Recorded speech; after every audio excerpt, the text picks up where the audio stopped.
بسم اللہ الرحمن الرحیم اللہم صلی علی سیدنا و مولانا محمد وعلی آلہ و اصحابہ وبارک وسلم۔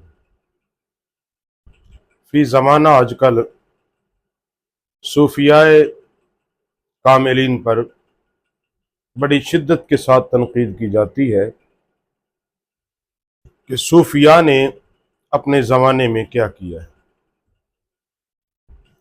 صوفیاء نے کیا لکھا ہے، صوفیاء کی کیا خدمات ہیں، یا صوفی کا کیا کردار ہے۔ یاد رکھو، برصغیر پاک و ہند بالخصوص اور پوری دنیا کے اندر بالعموم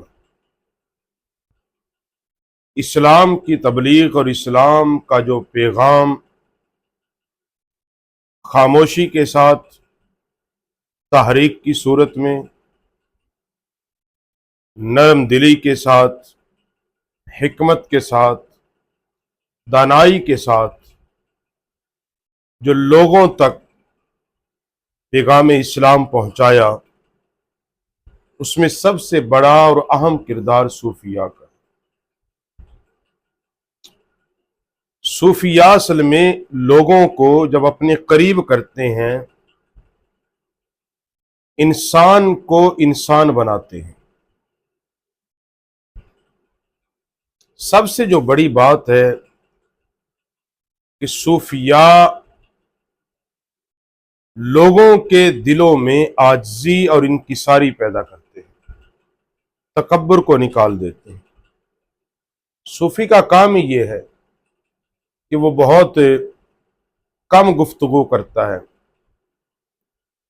زیادہ خاموش رہتا ہے، خاموش طبیعت ہوتی ہے، مگر اس کی جو خاموشی ہے وہ ایک انقلاب برپا کرتی ہے لوگوں کے دلوں کے اندر۔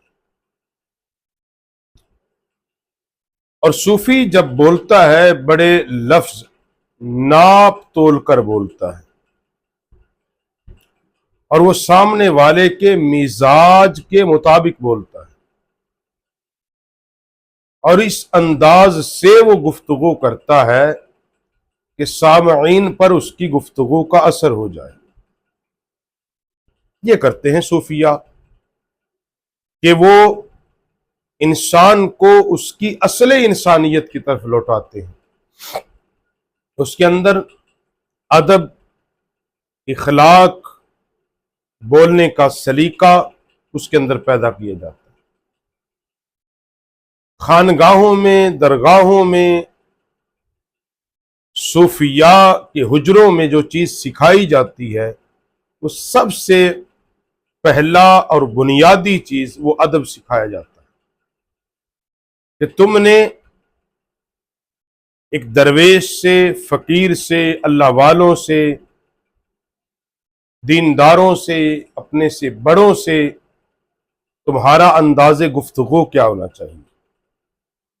وہ کھڑے ہونے کے آداب سکھاتے ہیں، بیٹھنے کے آداب سکھاتے ہیں، بولنے کے آداب سکھاتے ہیں، یہاں تک کہ اصل سکھاتے ہی وہ ہیں کہ تم نے کس انداز میں کسی دوسرے کے سامنے گفتگو کرنی ہے۔ کون سکھاتا ہے؟ یہ صوفی سکھاتا ہے۔ کس کو؟ جو اس کے قریب ہوتا ہے۔ اور وہ لاکھوں لوگ آتے ہیں، مگر چند لوگ ایسے تیار ہوتے ہیں کہ وہ پھر وقت میں، زمانے میں، حالات میں انقلاب برپا کر دیتے ہیں۔ حضور خواجہ خواجگاں خواجہ معین الدین چشتی اجمیری رحمۃ اللہ علیہ جب بھی تشریف فرما ہوتے، اکثر آنکھوں کو بند کر کے سر جھکا کے بیٹھتے، اور جب سر اٹھاتے اور آنکھ کھولتے، جس پہ پڑ جاتی وہ وقت کا ولی بن جاتا۔ کیوں؟ ان کی نگاہ میں ایک تاثیر ہوتی ہے، اور وہ تاثیر نگاہ اتنی کامل ہوتی ہے کہ وہ اس کے دل میں اتر جاتی ہے۔ اس بات کو سمجھنے کی ضرورت۔ اور اسلام کے اندر صوفی کا بڑا اعلیٰ تصور ہے، اسلام کی خدمت میں صوفی کا بڑا اعلیٰ تصور ہے۔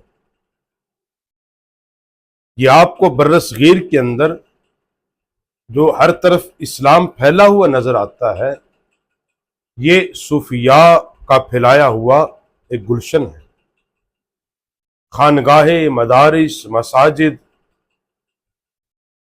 آج کے اور پہلے کے زمانے میں ایک فرق یہ تھا کہ اس زمانے کے جو حکمران طبقہ تھا وہ صوفیاء کا خدمتگار تھا، اور یہی وجہ ہے کہ انہوں نے اپنے اپنے زمانے میں انقلاب برپا کیا۔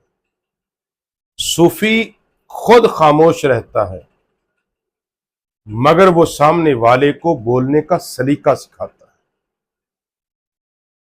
اس کی طبیعت خود نرمی اور حلم سے بھری ہوتی ہے، مگر اپنے سامنے والے کی طبیعت کے اندر دین کو بپا کر دیتا ہے۔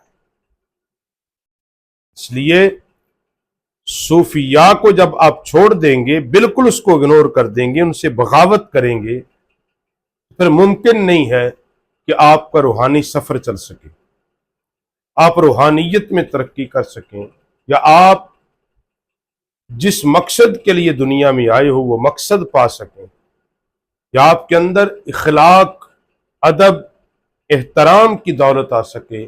یہ دولتیں عاجزی کی، انکساری کی، ادب کی، اخلاق کی، خوش خلقی کی اگر تربیت کہیں سے ملے گی تو وہ ایک صوفی کی خانگاہ سے ملے گی۔